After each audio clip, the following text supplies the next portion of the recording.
What's the word, YouTube? We back, man. We back with another one. You know what I'm saying? Thank y'all for all the likes, the comments, the subscriptions to the channel, man. We have 42 subscribers, man. We 8 away from 50. You know what I'm saying? Once we reach that 50 mark, I'm going to be doing some live vlogs. You know what I'm saying? My first vlog is going to be with somebody I grew up with. You know what I'm saying? He does music now, so that's going to try to be my first vlog. So help us get to 50, man. Like, comment, and subscribe to the video. Y'all see the title of the video, man. Drake panics at the new evidence ties him to XXXTentacion's murder. We all know Drake has something to do with this. Say Drake. Say Drake. Let's get into this video, man. Like, comment, and subscribe, man. Join the channel, man. We on. Let's go. As guilty as they are, because you were an essential part. Before X died, he said, if anybody kills me, it's Drake. Who they had claimed, you claimed, discovered visual evidence that Drake could have had ties to the same organization as a co-defendant in this case, Robert Allen. Drake's world might be crumbling faster than anyone expected. Explosive new evidence has just surfaced, linking him to XXXTentacion's 2018 murder, and it's throwing the case into a whole new light. From cryptic lyrics to alleged gang ties and suspicious movements, the connections are piling up, and they're impossible to ignore. Let's hit rewind. XXXTentacion, aka Jahseh Onfroy, wasn't just a rapper. He was the SoundCloud blueprint, catapulting from underground prodigy to a full-blown cultural phenomenon. His raw, soul-bearing tracks didn't just top charts. They became lifelines for millions of fans who felt seen in his pain. The chaos all started with Look at Me, an unapologetically wild anthem that practically screamed Gen Z rebellion. X didn't just make music. He cracked open his heart and let the world peek inside, delivering beats drenched in emo vibes, lo-fi grit, and rap rawness. It was a sound nobody owned but him. Of course, a rise this explosive didn't come without its mess. X's life off stage was a storm of legal troubles and shocking allegations, from to domestic violence. To some, he was a misunderstood genius. To others, a walking red flag. Yet, no matter the drama, his music never lost its grip, solidifying X as a generation-defining artist whose legacy refuses to fade. Tragically, X's story came to a heartbreaking end on June 18, 2018. The 20-year-old artist, born Jahseh Onfroy, was leaving Riva Motorsports in Deerfield Beach, Florida, when the unthinkable happened. It was broad daylight, but that didn't stop two masked men from ambushing him in his BMW i8. These guys weren't playing. They bags stuffed with $50,000 in cash withdrawn earlier that day to buy a new motorcycle. But things turned deadly fast. Surveillance footage later revealed in court showed the chaos as X struggled, refusing to give up the bag at first. Then, it's crazy how you wake up to go buy a motorcycle, playing your little day, get some cash. Like, oh, okay, I'm about to go get me a little bike, a little something. You don't even know the whole time somebody been following you the whole time. Crazy. in a shocking moment that still haunts his fans, he was shot at point-blank range. It was over in seconds. The killers fled the scene, leaving X lifeless in his car. He was rushed to the hospital but pronounced dead soon after. The news broke like wildfire, leaving fans worldwide heartbroken and the hip-hop community in shock. X wasn't just a rising star, he was the star, with a rawness and talent that felt untouchable. To think his life was cut short at just 20 felt like the ultimate injustice. Within days, authorities... I did not know he was 20 though. Now that's something I didn't know. He was 20 years old? Crazy. pieced together what went down, leading to the arrests of 4 men: Michael Boatwright, who was identified as the shooter; Trayvon Newsome, the second gunman; Dedrick Williams, the getaway driver who also orchestrated the robbery; and Robert Allen, who played the role of lookout. These guys weren't exactly subtle. They were caught on surveillance cameras buying masks and gloves at a local store just minutes before the murder. In a twist straight out of a true crime series, Robert Allen eventually folded under the pressure. In 2022, he pleaded guilty to second-degree murder and robbery robbery, agreeing to snitch on the other 3. The drama didn't stop there. The trial was a grim affair, with the prosecution presenting damning evidence, text messages, videos of the suspects flaunting cash stolen from X, and Allen's testimony painting a chilling picture of the events leading up to the murder. Ultimately, both Dumb. I'm gonna go on the internet, look at all this bread I got this, I got that. Boy, people so dumb. Them digital footprints catch you every time. Every time you get caught by the digital, the internet, you're dumb. Y'all stay on them phones, boy. Y'all better stay off them phones. Wright, Williams, and Newsom were convicted and sentenced to life in prison without parole. Justice seemed to have been served, or so it appeared. While the convictions closed one chapter, they opened another. Whispers of a deeper conspiracy started to circulate, fueled by X's cryptic social media posts before his death. Could someone else have been pulling the strings? Fans and conspiracy theorists pointed their fingers at an unlikely suspect, Drake. The beef between Drake Say Drake, they coming for you. They coming for you, Drakey. You can't hide, G. Everybody know you did it. We know you did it. It's just too much. You talk about it in your music. You know, it's like, it's people really out here that listen to music and can read music. Just like with all them messages Kendrick put in his music at the Super Bowl. With that big X in the middle of the field, you feel me? Peekaboo, you know, we can read through songs. Drake, they coming for you, buddy. and XXX Tentacion wasn't your run-of-the-mill rap feud. It was straight-up reality TV levels of drama. Before his tragic end, XXX Tentacion was shaking up the hip-hop world. He wasn't just dropping bangers like Look at Me. He had a knack for staying in the headlines, whether it was his legal issues or the feuds he kept fueling. So when he started trading shots with Drake, it wasn't just drama, it was career rocket fuel. Back in early 2017, Drake was on his world tour vibes, soaking up culture and flexing his global reach. But let's not sugarcoat it. Drake's been accused of snagging a little too much inspiration from up-and-coming artists. Enter Amsterdam, where Drake previewed a track called KMT featuring UK rapper Giggs. The moment that snippet dropped, fans couldn't ignore it. The flow, the cadence, way too close to X's Look at Me. Was it a coincidence? Some might say, sure. But a lot of people were side-eyeing Drake, accusing him of hopping on X's wave while also riding Giggs' grime energy, double dipping into cultures? That's the vibe people were getting. Drake, of course, wasn't about to let that narrative stick. In an interview with DJ Semtex, he played it off casually. And I'm seeing all this on my IG under like some random picture of people being like, you took this kid's flow or whatever, right? So I'm just like, yo, what's happening to me right now, you know? So I'm sitting there, I'm trying to read. No, you're sitting there playing dumb. You're sitting there playing dumb. You starting the beef, now you trying to sit there, act like you ain't trying to steal this man's flow and make it your flow just so you can try to, you know what I'm saying, start a beef. Drake, you're ass, Drake. You're weak and you're pathetic.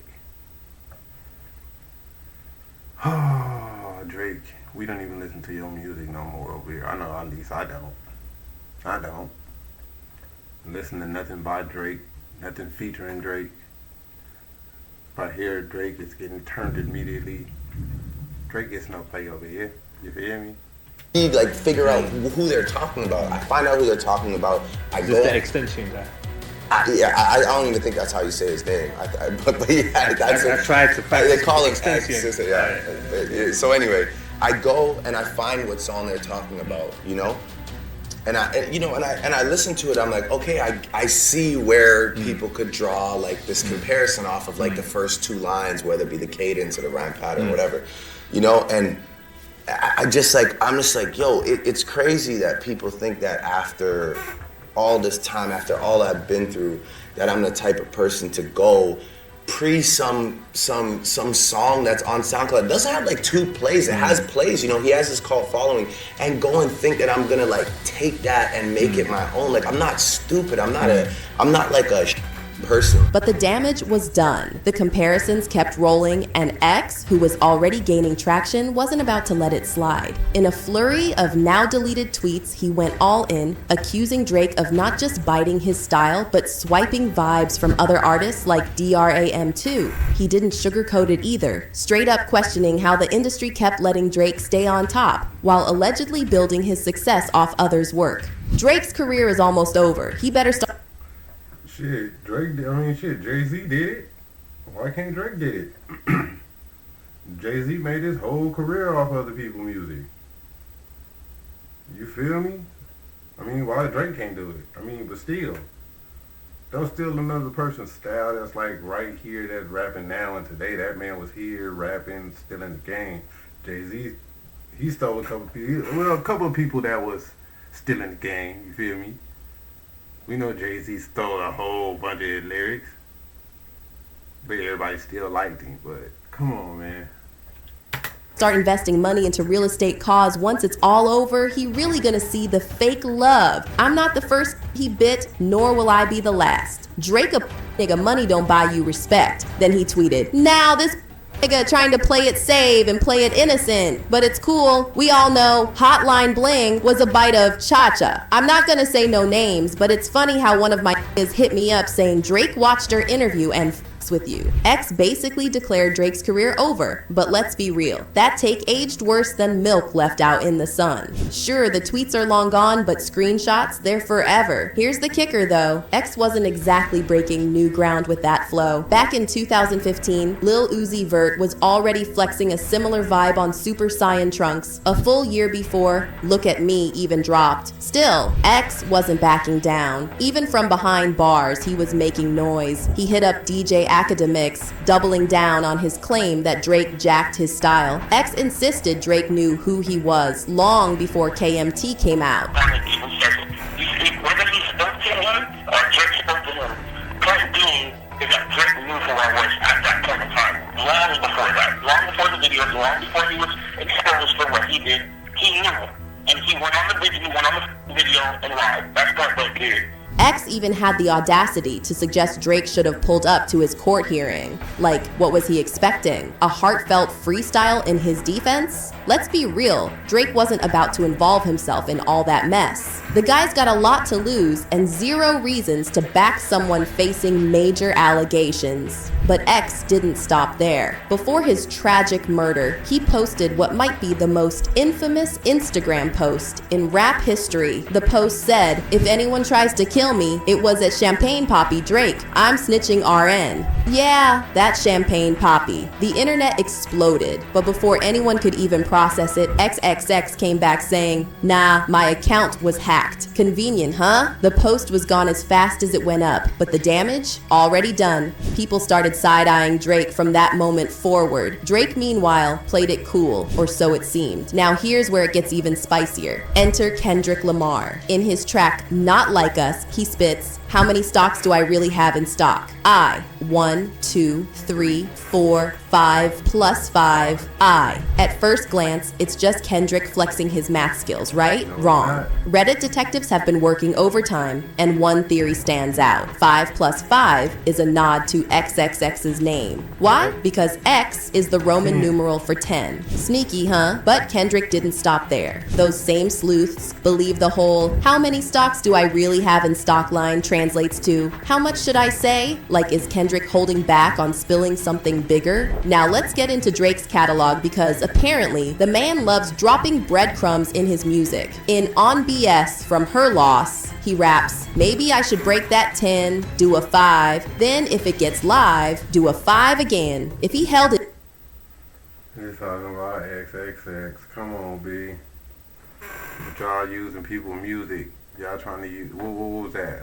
Thugger? They tried to use Thugger music against him. They tried to use Drake, not Drake. They trying to use Lil Durk music against him. YNW Melly. They trying to use his music against him. So why Drake still on the streets? He been talking about this since X died. Come on, man. Crazy. his tongue on that live, he'd be alive again. Damn. Wait, what? Break a 10? 5 and 5? It's starting to sound a lot like Kendrick's 5 plus 5. But here's the kicker. Drake mentions someone who should have stayed quiet on Instagram Live. And guess who famously went off on IG Live before his death? You guessed it, Triple X. And then there's I'm Upset from Scorpion. Drake casually drops this. SMS, Triple X. That's the only time I ever shoot below the neck. Why you keep on shooting if you know that Nari dead? That's the only kind of shit that gets you some. And once again, why is this man still on the street? Why is this man still on the street? I mean, technically, you can't just go snatch somebody up and say, hey, we got you for this murder. We think you had something to do with it. You gotta have solid proof, but all this shit is solid proof. I mean, come on.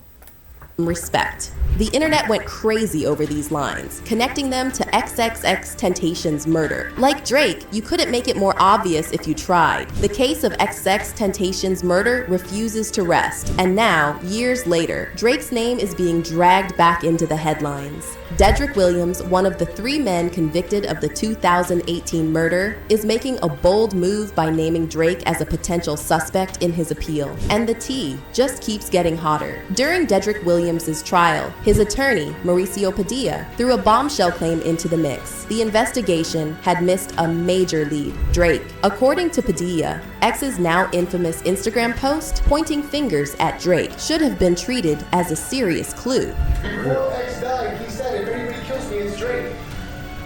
And do you think that for one moment, here today, days after the event, he's killed by 2 masked men, right? He came on social media and said, guys, before you guys, if anybody kills me, it's Drake.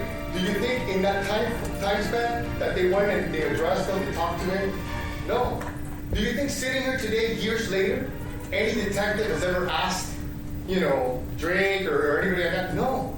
They never did that. Instead, law enforcement zeroed in on the 4 suspects who were eventually convicted, completely brushing off any ties to the rap superstar. Padilla had a clear game plan: stir up reasonable doubt. He argued that X's public beef with Drake wasn't just petty rap drama. It could have been a motive for something much darker. Could someone in Drake's circle have orchestrated the hit? Padilla didn't hold back, hinting that X's willingness to call out the music industry, combined with his meteoric rise, might have made him a target for powerful people who didn't want to see him win. Things escalated in February 2023 when Padilla's team made a bold move to subpoena Drake for a deposition. The court filing used X's Instagram post as evidence, essentially arguing that Drake had to answer some serious questions. But unsurprisingly, Drake's team has been working overtime to keep him out of this mess. When Drake was subpoenaed to testify via Zoom, but his lawyers clapped back hard, calling the whole thing baseless. They got the court to quash the motion, sparing Drake from answering any awkward questions. Padilla, though, wasn't having it. Pushing for a court order to compel Drake to testify, he said, "This is one of the biggest celebrities in the world. Excluding an order from this court, we all know I will never be able to take his deposition." And spoiler alert, Drake didn't show up. And while the court ultimately sided with him, Padilla's attempts to drag him into the case reignited public interest. Social media went wild, with fans spinning conspiracy theories faster than a DJ at Coachella. Some people were convinced Drake's A-list status gave him a free pass, while others thought Padilla was just reaching for headlines. Fast forward to 2024, and the drama refuses to die down. Dedrick Williams is back in the headlines, this time filing an appeal that names Drake as a possible alternate suspect. Time filing an appeal that names Drake as a possible.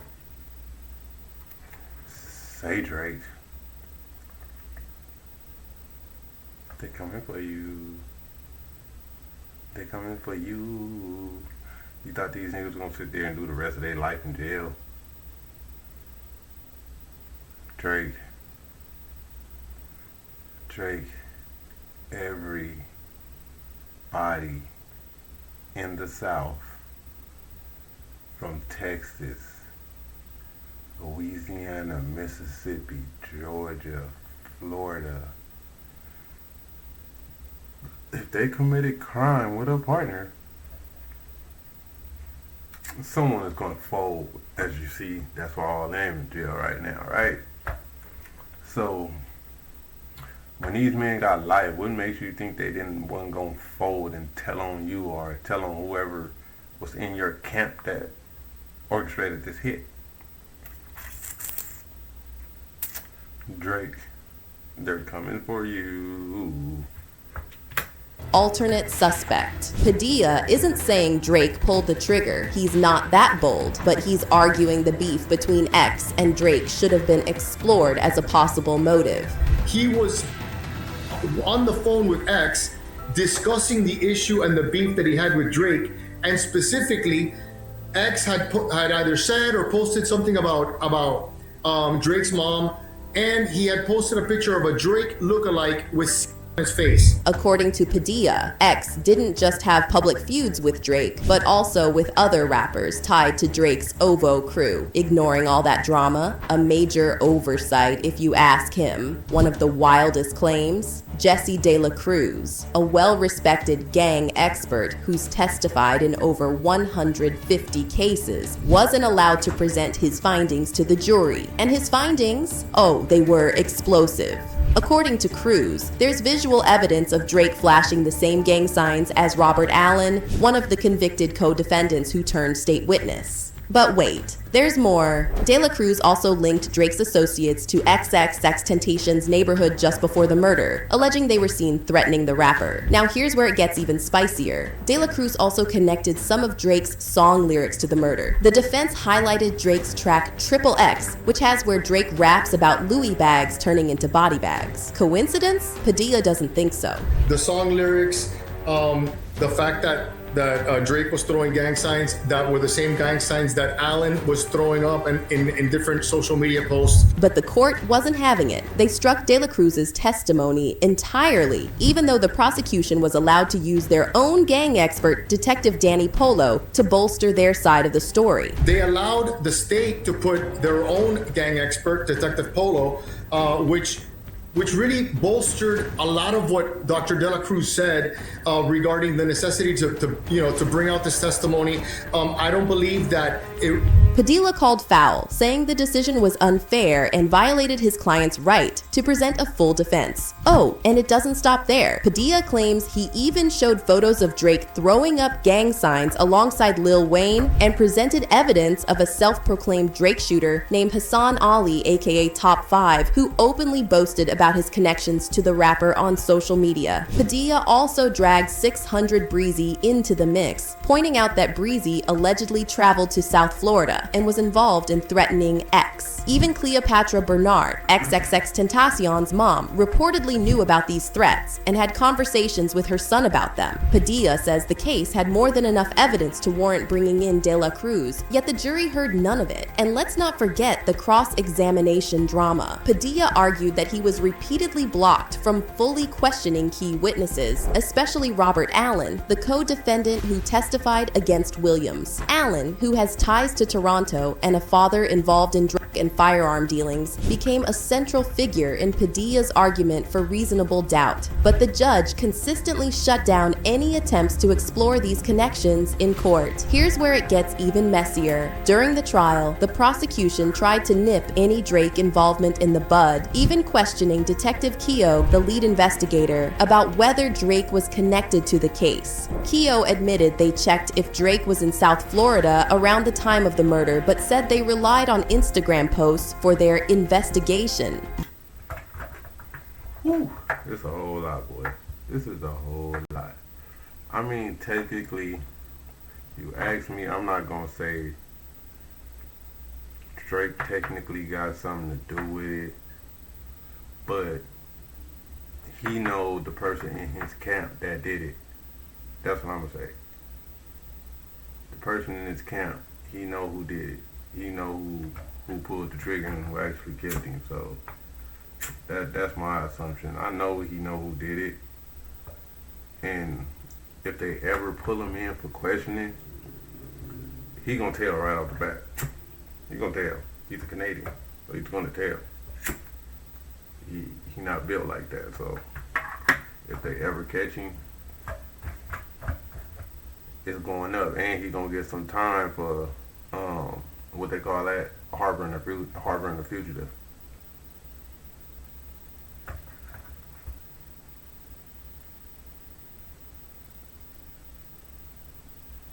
So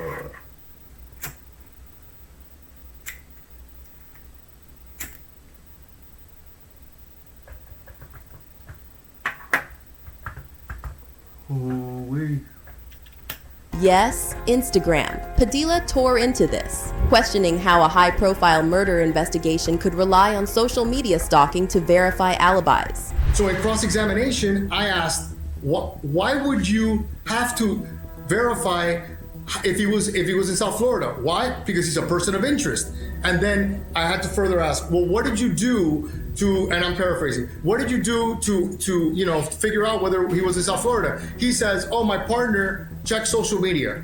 So then I said, okay, so in a homicide case, the best that Broward Sheriff's Office has for a jury is to peep his Instagram. So it was basically breaking down the poor job that BSO did in their investigation and the tunnel vision that they had. And if that wasn't enough, Padilla also called out Broward County for allowing what he called ambush testimony from the prosecution. He claimed they let a witness provide expert-level cell phone location evidence without being listed as an actual expert. And this individual Campani as well. But just because your experience doesn't take away the obligation of Broward County to do things correctly. This is a murder case, and a high-profile one at that. Padilla's argument boils down to this. Williams didn't get a fair trial. Between excluded evidence, biased rulings, and sloppy investigative work, he claims there's more than enough doubt to justify revisiting the case. And with Drake's name back in the mix, public interest is reigniting faster than a trending hashtag. So, what's next? The court hasn't decided whether this new evidence is worth reconsidering, but one thing's for sure. The drama surrounding XXXTentacion's murder isn't going away anytime soon. Drake has never publicly addressed the allegations, and his silence speaks volumes to some. While his legal team has consistently shut down attempts to involve him in the case, fans and critics alike question why he hasn't spoken out to clear his name. And now, with this new appeal dragging his name back into the spotlight, rumors are swirling that Drake is seriously panicking behind the scenes.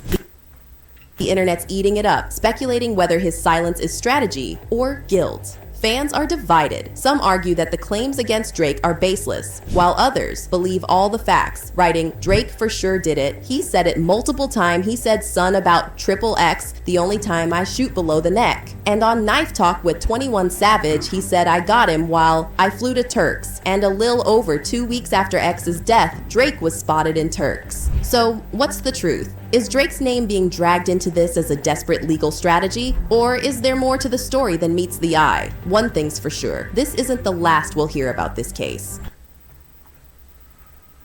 Alright, man, look, for me, like I was saying, man, I'ma say, I don't think Drake did it. I know, he probably had somebody in his camp, probably called somebody, and you know what I'm saying, like that. You know what I'm saying? I don't actually think well, if he did, you know what I'm saying, they gonna get him for murder for hire. Even if either way it go, he's gonna do some type of time. Even if he knows the person that did it, even if he didn't do it. But like, bro, this is crazy. A man lost his life because of what? Over some bull crap, bro. X was nice, man. X was nice. And you feel me? It's like, wow, it's crazy, man. Man. Well, y'all, we gonna end this one off here, man. This one got me all puzzled. I knew like certain stuff about this case, but I didn't know all this stuff about the case. So, man, look, man. Till next time, man. Like, comment, subscribe, man. Till next time, y'all.